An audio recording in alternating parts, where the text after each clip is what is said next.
Hello, BookTube, and welcome back to Cimmerian September, Michael K. Vaughan's event designed to encourage you all to go back to Robert E. Howard's original Conan stories and read them in the month of September. I have been doing that too, but I have shifted my own emphasis for Cimmerian September to Marvel Comics' original run of The Savage Sword of Conan, their black and white magazine that ran for 200 and something issues. I abandoned Savage Sword of Conan in its original run from buying it on the newsstand because it just didn't strike me as good after a while. After 150 issues or so, it seemed to me to be played out. So a lot of these later issues, past 150, are new to me. Saw them maybe on the newsstand, maybe commented once in a while in my mind on an odd cover here and there, if one of them had an odd cover here or there, but I usually didn't get them. So I've been sticking around in the high numbers, the high triple digits here, instead of going back to the earlier years of Savage Sword of Conan that I know I love. So I thought we would talk about another one of those today. I didn't quite top 200. I went to issue number 198. This video is made with a little bit of a question mark hanging over it because it's raining here, and typically that means no Wi-Fi. Typically that means that although I can make a video, I won't be able to upload it until tomorrow. We shall see. Cimmerian September videos are evergreen, after all. So we are dealing with Savage Sword of Conan number 198. That is the cover where Conan is facing, looks like one of the monsters from the original Clash of the Titans movie, the Harry Hamlin movie. And we're dealing, once again, this issue is split up into multiple parts, into multiple different stories. And we're dealing with the first story called The Soul Eater, which is written by Roy Thomas with some nominal inspirations here and there from a poem by Robert E. Howard. Not much. The poem isn't narrative, so the story is almost entirely new. It's just a few little details here and there. And it's got artwork by John Buscema, who was Roy Thomas's great collaborator on Conan, both in Conan the Barbarian and in Savage Sword of Conan, with embellishments by Ernie Chan, who's a figure with a question mark over him himself for me, because I started out this Savage Sword of September thinking I didn't like Ernie Chan as an artist or an inker. And I don't know, he's growing on me, definitely. I don't know if that's just because I'm starting to appreciate his art style better, or if compared to some of the other artists in some of these other issues, he's Michelangelo. I don't know which that is. But here, although the credits don't actually say so, I think it's pretty certain that all Buscema did really was do the layouts, and that Ernie Chan did everything else. So he isn't really inking Buscema's artwork. It's really his own. If an artist does that, then it means, we've got so much story to cover on this one page of art. So how many panels does that mean? What do the panels have to do? How self-evident does it have to be? Buscema was pretty good as an artist in terms of making those panels tell the story without the writer. I think that's one of the yardsticks of a really good comic book artist versus a not so good comic book artist, is that they can do that. They have a mind. They remember to do that. Buscema always remembers to do that. Not all artists do. They just rely on the writer to make sense of the panel that they're drawing. But this issue starts off on a Barracan pirate ship. This is a period of Conan's life where he is on a pirate ship, second mate on a pirate ship. And it starts off with violence, but it's not a boarding party or a raid on a town or anything like that. It's a wrestling match. Conan is wrestling with another one of the pilots, or with another one of the pirates, while the crew bets on the outcome. And that is a pretty good panel. Once again, I don't know what it is. Am I just becoming accustomed to Ernie Chan? I don't know. But, of course, it's a little rough going, but then Conan succeeds. He wins. But the captain, Captain Storbani, he's one-eyed. He is portrayed as strong-willed and valiant. He's not a lout. Conan has served with plenty of loutish commanders. He's not one of them. He doesn't have any great love for Conan, but he doesn't like the fact that his men are wrestling when they have work to do. But they no sooner crack back to work when the captain tells them to, than they encounter a disturbance off the port bow. And that disturbance is familiar when you are dealing with a Robert E. Howard story, which is witchy women, women who can't be trusted. This is Conan spots them. The name of the story is The Soul Eater. And there are the women. That is very much John Buscema, not Ernie Chan. The embellishments, yes, but you can spot a Buscema woman a mile away. And, of course, the pirates take them on board. And there's something odd about them from the beginning. I might point out here, just as a little piece of life advice, that if you are ever on a pirate ship on the open sea, and you encounter 3 beautiful women in a boat, and they ask you to take them on board, don't. Don't do it. They aren't human. They aren't natural. They will bewitch you. And that right away starts to happen. One of these pirates goes to one of these women and says that let's the 2 of us sneak off to the hold. And she says, I'm sorry, but my sisters and I are devoted to the service of Atarata. We don't know who Atarata is. No one on board has ever heard of a god named Atarata. But he says he doesn't care whether she's devoted to her god or not. And she says, you have a divine soul, man of Argos. Whether you worship Atarata or Ishtar or Mitra or some other myriad of gods in this benighted world. And that soul will be endangered if you profane a vessel such as myself, pledged to Atarata. Surely a few moments of carnal pleasure with ravishing me could afford you would never compensate for the eternity of darkness that would then stretch out before you on the day you die. And he stares at her and says, I guess not. And he wanders off. He says, one of his crewmates asks him, what on earth happened? And he says, I'm not sure. Suddenly I saw pictures in my head. And that ought to be warning enough, but no. No, the women are kept on board. They seem very compassionate towards everybody. They eventually pull into port, and the women go their separate ways. Conan, of course, makes his way to a tavern, but the women keep being strange. They keep accessing strange excesses of empathy in other men. At one point, there's a knife fight. Here you get the explicit violence that you don't get in the Conan the Barbarian 4-color comic book. When the man falls, wounded dead, his killer says, you are mine now, woman. That's how we do things in this port. And she says to him, oh, Murio, don't you see that he whom you have slain is your brother in the eyes of the gods? Go to him, beg his forgiveness ere he dies, while you still have your soul. And he does. He goes and cries over the dead body, which makes Conan very suspicious. All of the figures in this story, all of the men start to feel that way, except Conan.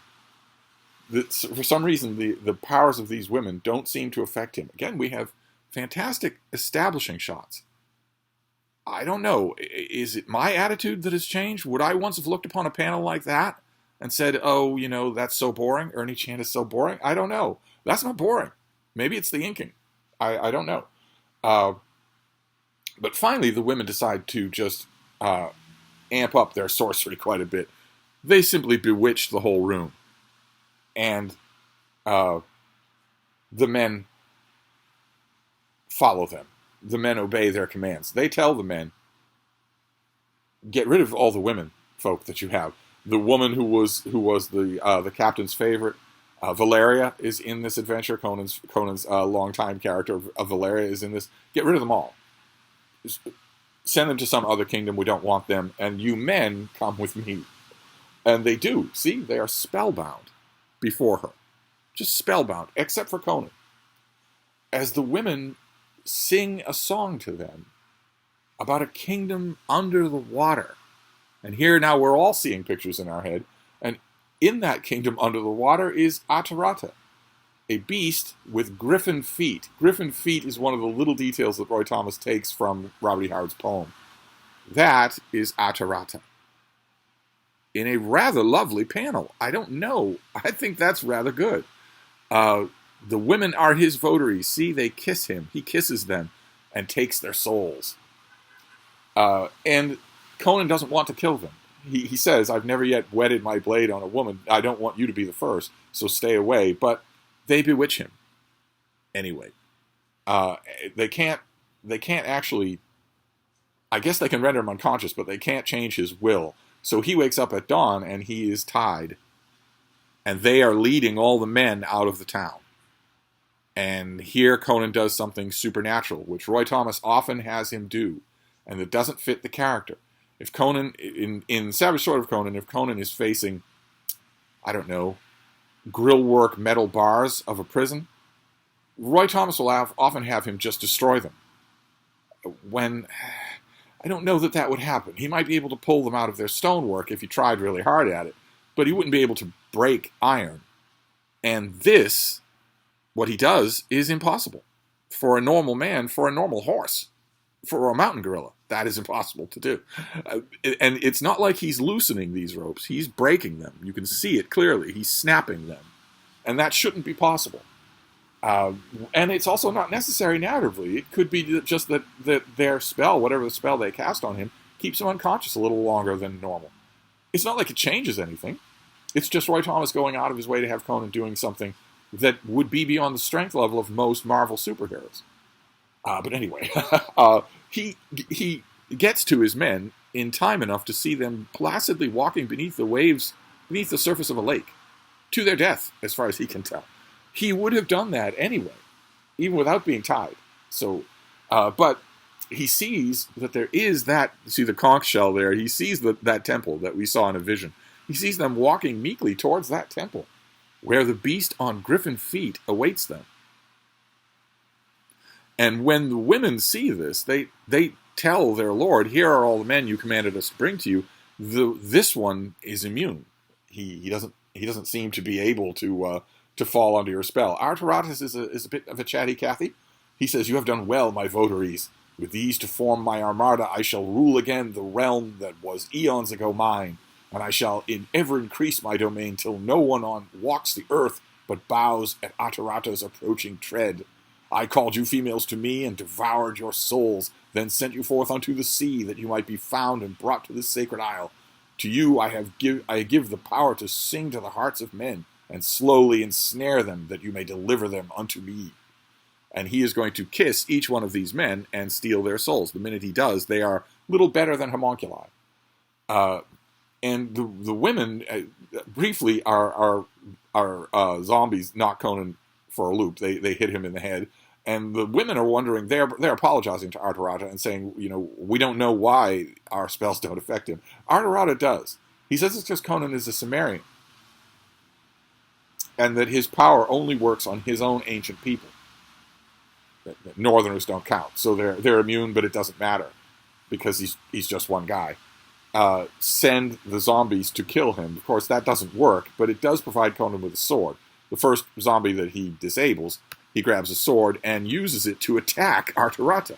He climbs up behind him. Arturata apparently does not notice that the one man, enormous man, who is free of his power, is loose in this room. He apparently is not watching the results of the combat that he has told these women to cause. And as a result, Conan is free to climb a smooth stone pillar and jab Arturata in the brain with his sword. And we're told, in fact, Roy Thomas makes a big deal out of the fact that it's not blood that comes out, it's gloopy purple lick ichor that splurts all over everybody as Conan just jabs the sword closer and closer inside. Why Arturata is allowing this, I don't know. He has arms. Why is he not stopping Conan? He grabs Conan, but doesn't appear to do anything with it. He grabs for him, but that's all. You would be able to do a lot more than that. And even though Conan can cause such a massive wound with one sword flight, I have to think that he's not as strong as Arturata.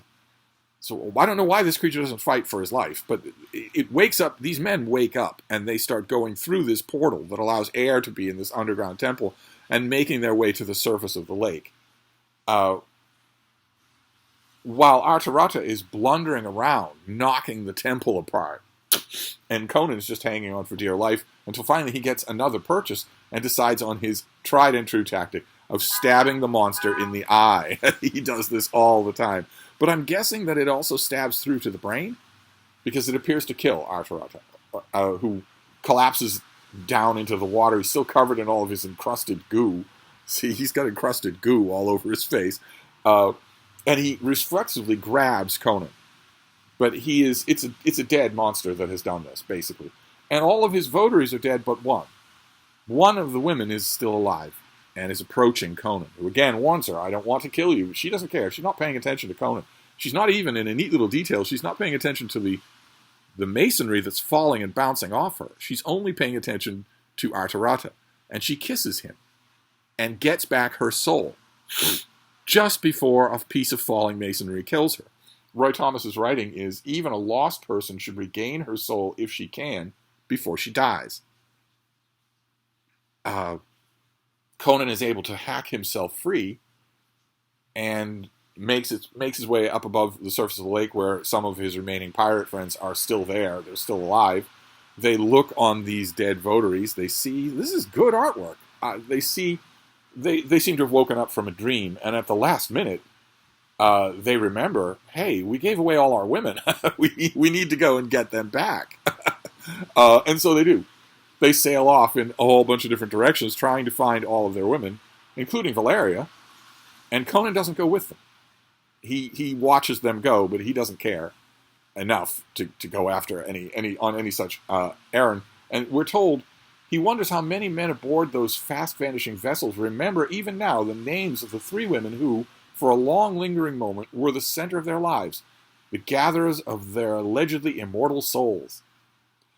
And that's it. I wonder if that last line is a little bit of a taunt on Roy Thomas's part. Because I swear, when I was reading this story and I got to the end here, I took it as a taunt and thought, well, no, the three women did give us their names. They were, I couldn't remember any of them. I couldn't remember the names at all. Now, this issue has a bunch of pinups, as all of these things do. That helps. And it has a Cull of Atlantis story that's fairly good. It's a young Cull who has adventures. The artwork here is by E.R. Cruz, and it is pretty good. But that's all you get of Conan, is that story, The Soul Eater, that I didn't mind. I mean, it reflects the problem that we've talked about a couple of times in Cimmerian September, more than a couple of times, which is that if you're poor Roy Thomas and you've got a hit sequence on your hands, a black and white magazine and a color magazine of Conan adventures, you've got to come up with stuff. And you lose cred with Robert E. Howard fans, which I have to assume are the ones buying this, or the core audience. You lose cred with them the more you just create out of whole cloth.